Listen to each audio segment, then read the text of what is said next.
సరే ప్రార్థన చేస్తా ఉన్నాం. జస్ట్ ఒక 5 minutes తర్వాత ఒక లారీ వచ్చింది.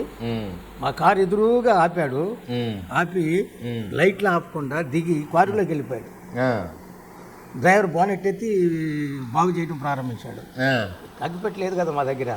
ఆ లారీ పంపించి ఆ కారు లైటింగ్ లో బాగు చేయటం ప్రారంభించాడు. కొన్ని సేవలు బాగా అయిపోయింది.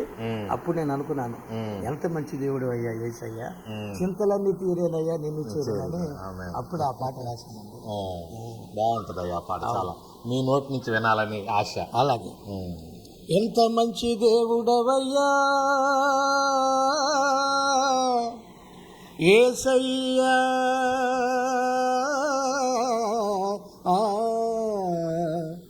ఎంత మంచి దేవుడవయ్యా యేసయ్యా.